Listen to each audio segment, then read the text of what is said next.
guys, I'm Aaron from PhoneDog.com, and yeah, you knew it was going to happen. T-Mobile myTouch 4G, T-Mobile G2, carriers high-end Android devices, both of which support HSPA Plus or 4G, depending on what you want to call it. Both Android, both have high-end Snapdragon processors, both have 5-megapixel cameras. The list goes on, but at the end of the day, they're both high-end devices, and they're both HSPA Plus capable. So we're going to do a dogfight? Absolutely. But first, special thanks to our friends at Best Buy Mobile for hooking us up with not one, not two, but 4 of these devices total. 2 myTouch 4Gs, 2 T-Mobile G2s for use in our One Paw Bandit giveaway. You know one thing I love about Best Buy Mobile? The price that you walk in, you pay it. So you don't have to worry about rebates, anything like that, messy paperwork, waiting 8 to 10 weeks. You walk in, you get this device for $199 or this device for $199 out the door. Don't have to deal with any mess on that front. So if you're like me, I never mail them anyway. So, 2 months later, you look and realize the paperwork's on your desk. It's a little frustrating. But at Best Buy Mobile, you get the after rebate price. So that's definitely pretty cool. But enough of that. Let's get into the dogfight, rather. T-Mobile myTouch 4G, T-Mobile G2. Special thanks to our friends at T-Mobile for hooking us up with both of these. Let's get started. Okay, it's dogfight time. T-Mobile myTouch 4G, T-Mobile G2. Both available as of now in the retail stores, and both for $199.99 after a $50 mail-in rebate card on the Even More plans. Now, where it differs a little bit is on the Even More Plus plans. If you buy the myTouch 4G, it's actually $50 cheaper at $449.99, whereas the G2 is $499.99. So if you're buying on an Even More Plus plan, you're buying full retail, this one's $50 cheaper. If you're buying on a contract, they're both the same after a $50 mail-in rebate in terms of pricing. Hardware-wise, both feel great in the hand. Obviously, this is a slab device with a touchscreen only. This is a device with, touchscreen and a keyboard. That said, the screen is a little bit smaller on the G2. It's 3.7 inches versus 3.8, although they're both LCD displays and they have the same pixels, 480 by 800 pixels. 3.8, 3.7, and, in my opinion, just looking at the displays, I have to give it to the myTouch 4G. I feel like the display, even though it's sporting the same technology, very rich in terms of colors, just absolutely gorgeous display, and you can see, as I showed you in the myTouch 4G review, colors are really sharp, the black really pops, blacks are very black, whereas this is a great screen, don't get me wrong, but in terms of just comparing to the screen, I'd have to give it to the myTouch 4G. Now, in terms of design, a little bit thinner, obviously, because it doesn't have a physical QWERTY keyboard, whereas this one does.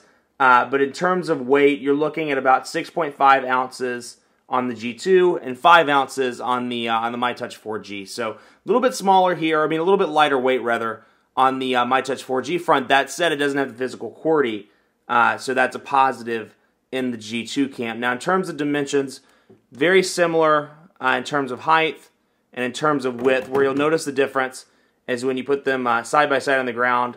This one's 0.43 inches high. This one's 0.55 inches high. So it doesn't sound huge, but you can see, when you're holding them side by side, and you hold them up like that, a little bit chunkier on the G2 side. Now, again, it has a physical QWERTY keyboard, so if that's something you need, well, you shouldn't be watching this dogfight, because if you absolutely need the keyboard, that's the device for you. But if you're on the fence and the keyboard isn't a huge thing for you, then size-wise, the myTouch 4G takes the case. Now, in terms of software, both are running Android 2.2, but this one's running a myTouch customized version of HTC Sense UI.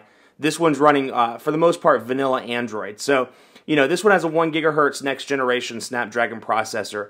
This one has an 800 megahertz next-generation Snapdragon processor. And while you're thinking, hey, wait a second, the G2 is obviously slower, not necessarily the case. It's running a vanilla version of Android, whereas this is running an overlay in Sense UI. So we'll do some speed tests later in the videos, but you'll see, that may or may not, that 200 megahertz may or may not equate to a huge processor or a huge performance bump in the long term due to the software that this is running as opposed to this. But as I said, myTouch 4G Sense UI on this one, vanilla Android on this one. And, in terms of software alone, it all boils down to what you prefer. If you're an intermediate smartphone user or a die-hard Android lover, the G2 is your device. It's the closest thing to stock since the Nexus 1, and more importantly, it's available on an actual carrier. So huge pro there. Nice to see that it's available. And in terms of a retail or a national carrier, so you can go into the store and buy it and not have to order it through Google or anything like that. Now, on the other hand, this one, first-time smartphone buyers, people that are migrating to Android from another platform, I'd say have a look at the myTouch 4G. Sense UI is very easy to use, and I think Sense UI offers a nice balance between being good for consumers and being great for intermediate smartphone users. Now, if you're going to root the device and do all of those things that the Android people do, I'll use crazy Android people. No, I'm just kidding. But if you do that, the G2 may be the better device for you. But in terms of just out-of-the-box functionality, as a first-time smartphone buyer, or maybe even as an intermediate smartphone user, I'd say the myTouch 4G. You want the vanilla version? You have it in the G2. So it's a wash there. It depends on what you want the most.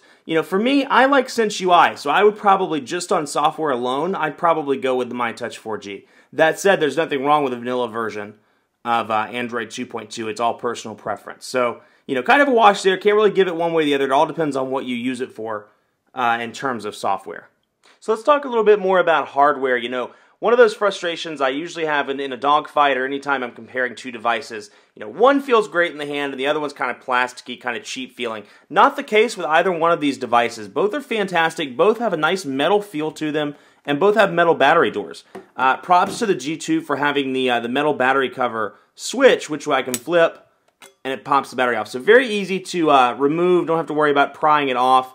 This one, on the other hand, is actually kind of hard to get off, and because I don't have fingernails, you have to really dig down in there to get it. So usually what I've been doing to cheat is actually take the G2 back and pop it off. So I guess the G2 gets half a point for helping me get the myTouch 4G back off. Anyway, 1300 milliamp battery in the G2, 1400 milliamp battery in the myTouch 4G. We'll jump into some of the details on that a little bit later in the dogfight, but both come with micro SD cards, 8 gigabytes on the myTouch side.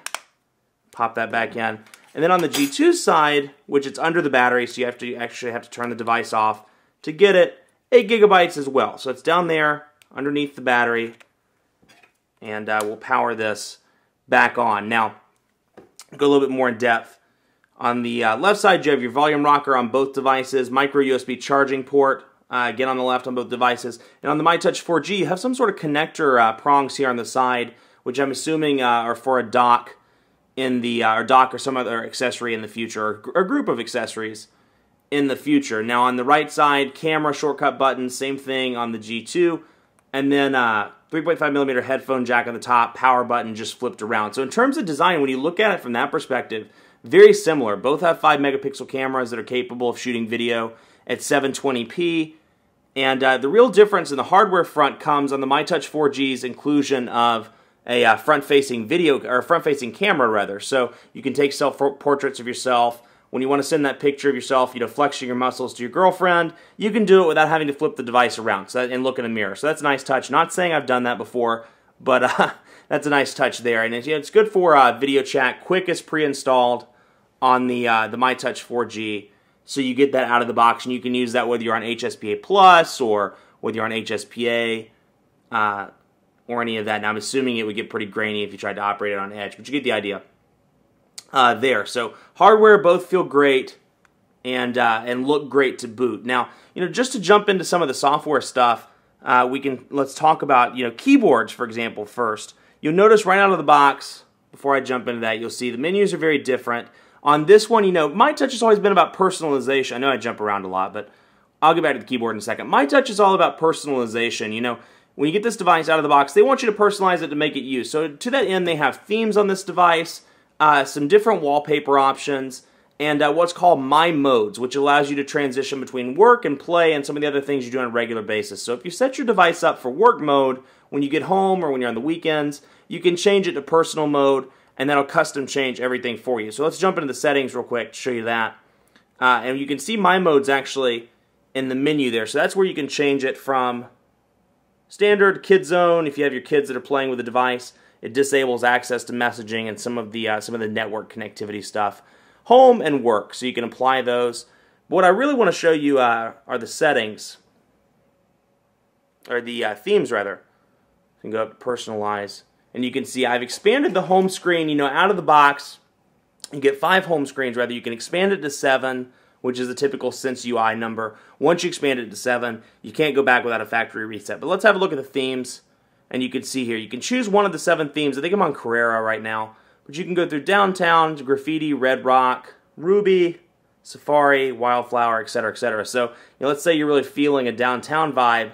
You select it, and not only does it change the wallpaper and some of the things like that, it changes the icons as well. You'll notice that the dock at the bottom, or the app drawer rather, is different on downtown. You notice the background's different, and then you'll notice some slight color changes as well when I jump into the phone. So it's all about personalization there. Whereas vanilla Android, it's not the most aesthetically pleasing user interface of all. So like you look at the dial pad differences here, it's certainly functional. It's not bad by any means, but I find that Sense is very easy to use and also offers some features that I look for in a device. For example, here from the bottom, I can go directly to contacts, to my faves, to my dialer, to call log, to voicemail, all while staying on the same screen. I just rotate between the 5 icons by holding my finger down and moving it. On this side, I have the voicemail shortcut, sure, and I have the tabs up top. A little bit of a downside there, but a perk on this one, you'll notice my last call was 611. Well, if I had contacts, and actually I think I do have some in here. So let's say, I love to call check minutes. That's my favorite, my best friend. I can start to type in CH for check, and it brings up all 3 matches that have check somewhere in the name. Same thing with numbers. You type in 555, it's going to bring up their number, or anybody's number that has 555 somewhere in the actual number. So nice touch there. Not only does it show your last dialed number, but it shows the surging contacts as well. Again, personal preference. For some people, that's going to annoy the heck out of them. For other people, it's a great option. It's very friendly, and it's much better than the vanilla version of Android. But that just kind of points out some of the differences between Sense UI and vanilla Android. Both are great, but it depends on what you want. Personalization, the myTouch 4G is where it's at.